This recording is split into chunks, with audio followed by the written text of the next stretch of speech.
आज के लेक्चर का टॉपिक है महाराणा सांगा। महाराणा कुंभा की मृत्यु के पश्चात महाराणा संग्राम सिंह मेवाड़ के इतिहास में अत्यंत महत्वपूर्ण शासक हुआ, जिसने अपने बाहुबल से मेवाड़ साम्राज्य का विस्तार किया और राजपूतों के समस्त राजपूताना के समस्त राजपूत नरेशों को अपने ध्वज तले संगठित करने में कामयाब रहा। महाराणा संग्राम सिंह, जो इतिहास में राणा सांगा के नाम से ज़्यादा प्रसिद्ध है, उनका राज्याभिषेक 1509 ईस्वी में हुआ, जबकि राणा कुंभा का वध 1467 ईस्वी में हुआ था। अतः यह 42 वर्षों का समय मेवाड़ के इतिहास में उथल पुथल सिंहासन के लिए संघर्ष के रूप में देखने को मिलता है। अपने पिता राणा कुंभा की हत्या के पश्चात उदय सिंह यानी कि उदा मेवाड़ के सिंहासन पर बैठा, परंतु एक पितृहंता को शासक के रूप में स्वीकार करने के लिए मेवाड़ के सामंत बिल्कुल भी तैयार न हुए। हालांकि उदा ने देवड़ाओं को आबू लौटा दिया और पड़ोसी राजाओं को उनके परगने देकर संतुष्ट करने का प्रयास जरूर किया, किंतु मेवाड़ के सिसोदिया सामंत उसके इस कार्य से भी राणा कुंभा की मृत्यु को नहीं भूल पाए और वहाँ का जो रावत चूंडा के पुत्र कांधल के नेतृत्व में अपने को संगठित कर उदा के अनुज रायमल को सिंहासन पर बैठाने का प्रयास करने लगे। रायमल का उन दिनों अपने ससुराल ईडर में रह रहे थे। सामंतों का निमंत्रण पाकर वे भी अपनी सेना सहित मेवाड़ की तरफ उन्होंने प्रस्थान किया। जावर में उदय सिंह से असंतुष्ट सरदार आकर उससे आ मिले और उनकी सहायता से रायमल ने क्रमशः दमिंडपुर, जावी, पानगढ़ एवं चित्तौड़ के युद्धों में उदय सिंह को पराजित कर 1473 ईस्वी तक उसने समस्त मेवाड़ पर अपना अधिकार स्थापित कर लिया। उसके राणा बनते ही उदय सिंह अपने पुत्रों सहित मालवा के मुस्लिम शासक गयासुद्दीन की शरण में चला गया और यहाँ यह घटना घटित होती है विक्रम संवत 1530 यानी कि 1473 ईस्वी की है। उदा के मेवाड़ से पलायन पर कवि ने अपनी भावों को व्यक्त करते हुए कुछ इस प्रकार पंक्तियां बोली थी। उदा बाप न मारजे, लिखियो लाभे राज, देश बसायो रायमल, सरियो न एको काज। इसका अर्थ ये होता है कि उदय सिंह बाप को नहीं मारना चाहिए था। राज्य तो भाग्य में लिखा हो तभी मिलता है। देश का स्वामी रायमल हुआ और तेरा एक भी काम सिद्ध नहीं हुआ। उदा व उसके उत्तराधिकारियों ने मेवाड़ को पुनः प्राप्त करने के प्रयास शुरू किए और 1473 ईस्वी में मेवाड़ का महाराणा रायमल बना। उसके परास्त होते ही बाता उदय सिंह अपने पुत्रों सहित जब मालवा के सुल्तान गयास बेग की शरण में मांडू चला गया, अपने खोए हुए राज्य को प्राप्त करने के लिए उसने सुल्तान से सैनिक सहायता की अपील की। सुल्तान से संबंध सुदृढ़ करने हेतु उदा अपनी पुत्री का विवाह भी सुल्तान के साथ करने के लिए उद्यत हो गया, परंतु जब वह यह प्रस्ताव सुल्तान के सम्मुख प्रस्तुत कर अपने डेरे में लौट रहा था कि मार्ग में उस पर बिजली गिरी और वह वहीं मर गया। पिता की मृत्यु हो जाने पर उसके पुत्र सुल्तान की सेवा में ही रहे और वे सुल्तान को मेवाड़ पर आक्रमण करने के लिए उकसाने लगे। अदुर्दुशी सुल्तान ने उनके कहने में आकर चित्तौड़ का घेरा डाला, परंतु उन्हें हार का सामना कर वापस लौटना पड़ा। अपनी पराजय का बदला लेने की दृष्टि से उन्होंने दोबारा अपने सेनापति जफर खां को एक विशाल सेना के साथ भेजा, परंतु उसे भी भारी क्षति पहुंची और पराजय का मुख देखना पड़ा। इन दोनों विजयों के परिणाम स्वरूप मेवाड़ के रायमल का राज्य सुदृढ़ हो गया और मालवा का उससे भय नहीं रहा। रायमल 1473 से 1509 ईस्वी अपने पितृघाती ज्येष्ठ भ्राता उदा को कई लड़ाइयों में परास्त कर रायमल 1473 ईस्वी में मेवाड़ की गद्दी पर बैठा और 1509 ईस्वी तक राज्य करता रहा। अपने 36 वर्षों के शासनकाल में उसने मेवाड़ में तत्कालीन व्याप्त अराजकता को दूर करने का प्रयास किया और मेवाड़ के सामंतों को एकता के सूत्र में पिरोया। राज्य में शांति की स्थापना करने वह अपने पितामह की भांति मेवाड़ के सर्वांगीण विकास में जुट गया। वीरता के अभाव में वह अपने राज्य का विस्तार तो नहीं कर सका, पर सांस्कृतिक विकास करने में वह अवश्य सफल रहा। पितामह से विरासत में प्राप्त हुए राज्य की सुरक्षा के लिए वह सतत शत्रुओं से संघर्षरत रहा, और परंतु इस बीच उसके पुत्रों तथा भाई भतीजों के आपसी विरोध ने मेवाड़ की स्थिति को और निर्बल बना दिया। इस ग्रह कलेश के कारण राज्य की आंतरिक सुरक्षा तथा आर्थिक व्यवस्था को बहुत धक्का पहुंचा, और रायमल के जीवन काल में ही उसके 3 पुत्रों में उत्तराधिकार के लिए संघर्ष हुआ, जिसमें सांगा की विजय हुई और वह अपने पिता की मृत्यु के बाद मेवाड़ का नेक्स्ट राणा बना। उत्तराधिकार के लिए संघर्ष। राणा रायमल की 11 रानियां थी, उनमें से उसे 13 पुत्र पुत्रियों की प्राप्ति हुई, परंतु सिंहासन प्राप्ति के लिए हुए संघर्ष में जयमल, पृथ्वीराज तथा सांगा के नाम ही उल्लेखनीय है। पृथ्वीराज व सांगा दोनों सगे भाई थे। इनकी माता का नाम रतन कुंवर था, परंतु गद्दी के प्रश्न पर दोनों भाई एक दूसरे के शत्रु बन गए। इसके अतिरिक्त रायमल का चाचा सारंगदेव तथा शेमकरण का पुत्र सूरजमल भी अपने को मेवाड़ का उत्तराधिकारी मानता था। इन परिस्थितियों में को अधिक जटिल बनाने के लिए स्वयं रायमल की उत्तरदायी था। उसने अपने उत्तराधिकारी के संबंध में दृढ़तापूर्वक कोई निश्चय नहीं किया। राज्य के इस अनिश्चित स्वरूप के कारण प्रत्येक राजकुमार अपने लिए राज्य प्राप्ति का स्वप्न देख रहा था और अपने अपने दल बनाने लगा। सारंगदेव ने सांगा के साथ मिलकर षड्यंत्र रचा, क्योंकि वह पृथ्वीराज तथा सूरजमल को अपना निकटवर्ती प्रतिद्वंदी मानता था। पृथ्वीराज तथा जयमल एक दल में शामिल हो गए और इन विरोधी दलों ने संपूर्ण मेवाड़ को ग्रह कलह का केंद्र बना डाला। राजकुमारों के परस्पर बढ़ते द्वेष का वर्णन ख्यातों में और जनश्रुति में देखने को मिलता है।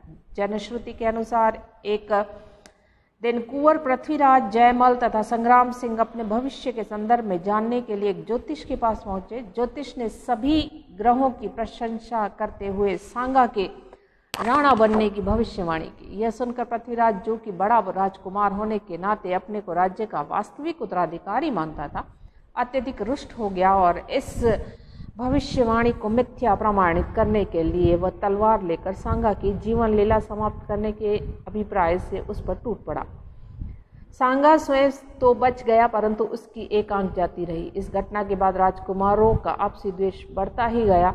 एक अन्य अवसर पर चाचा सारंगदेव दोनों राजकुमारों पृथ्वीराज तथा सांगा को भीमल गांव की चारण जाति की एक पुजारिन के पास ले गया। इस पुजारिन के लिए प्रसिद्ध ही था कि उसमें चमत्कारिक शक्ति है। इसने भी सांगा का ही राणा बनने का पक्ष प्रबल बताया।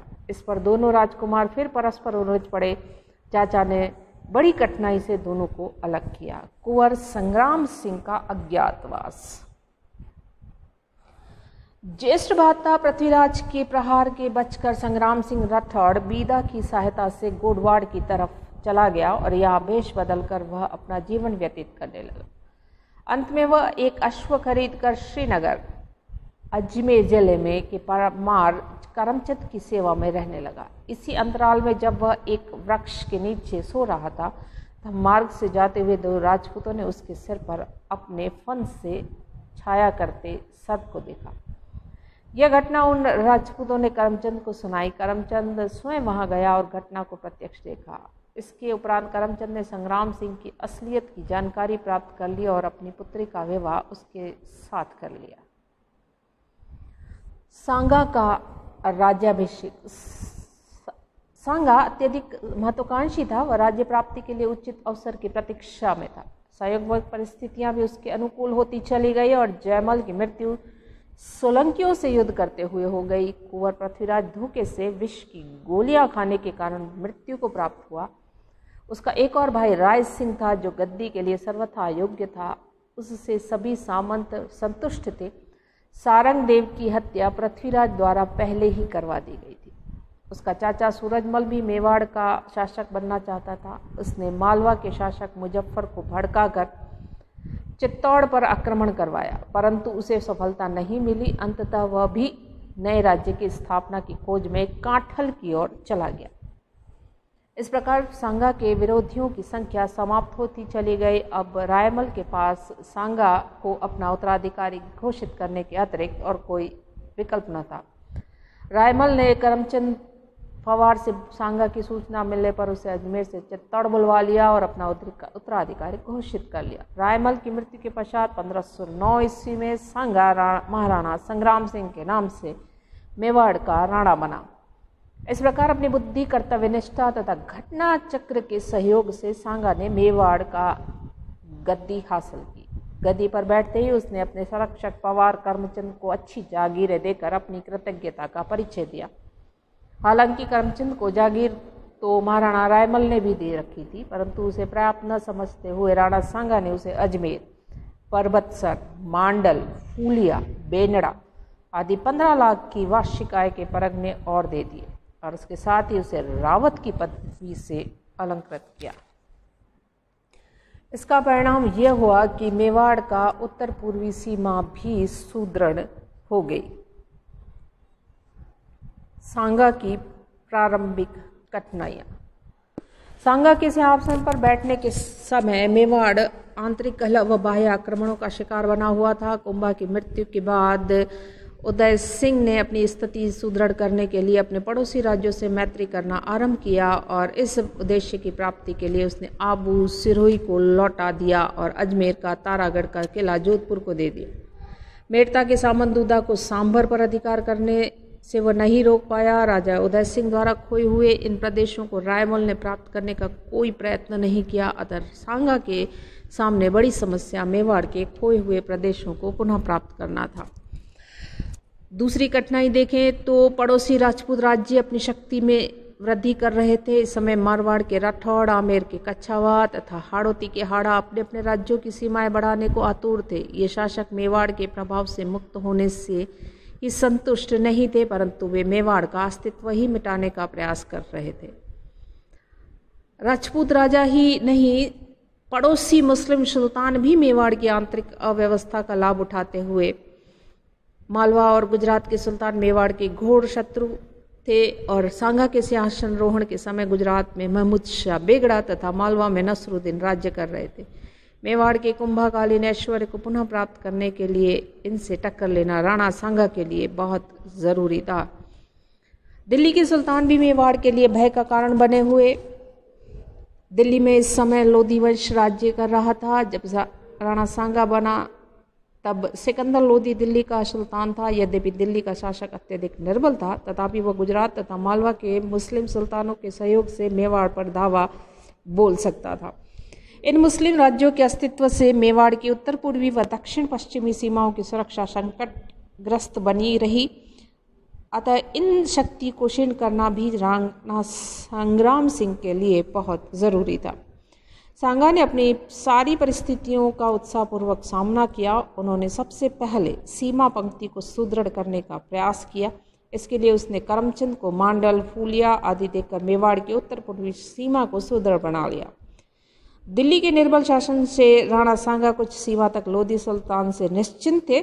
दक्षिण पश्चिमी सीमा के संबंध में सतर्कता से काम लिया। उसने सिरोही, बागड़ तथा मारवाड़ के राजपूत राज्यों से मैत्री कर संगठन का निर्माण किया।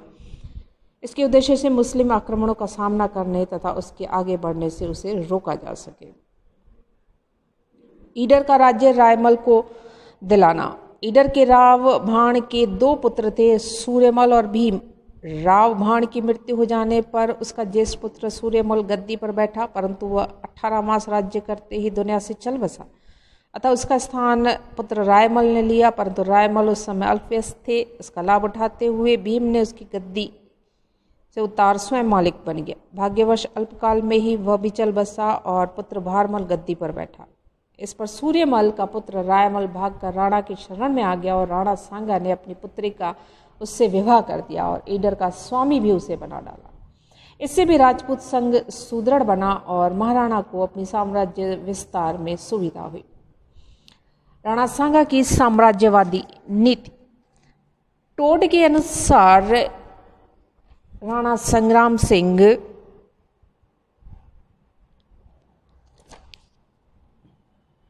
के शासनकाल में मेवाड़ राज्य की सीमा बहुत दूर तक फैल गई थी। उत्तर में बीना, पूर्व में सिंध नदी, दक्षिण में मालवा और पश्चिम में मेवाड़ की दुर्गम शैलमाला उसकी सीमा बन गई थी।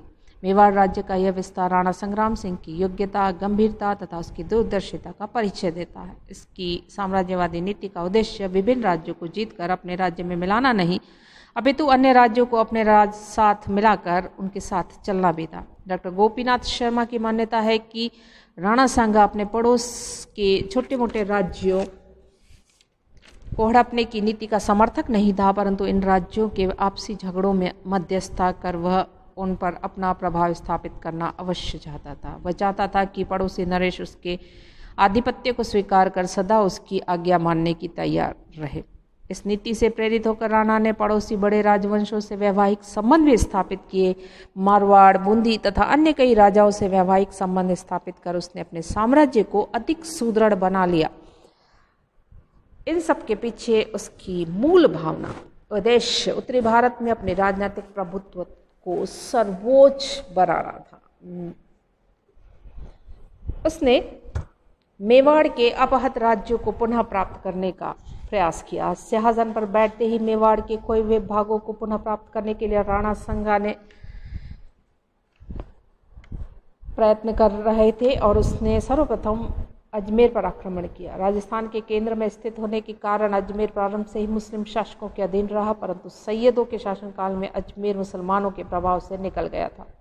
राठौर नरेश रानमल ने इसे जीतकर मेवाड़ के राणा को लौटा दिया था, परंतु अजमेर के मुसलमान ने अलवा के शासक महमूद खलजी की सहायता से अजमेर को मेवाड़ के प्रभाव से मुक्त करा दिया।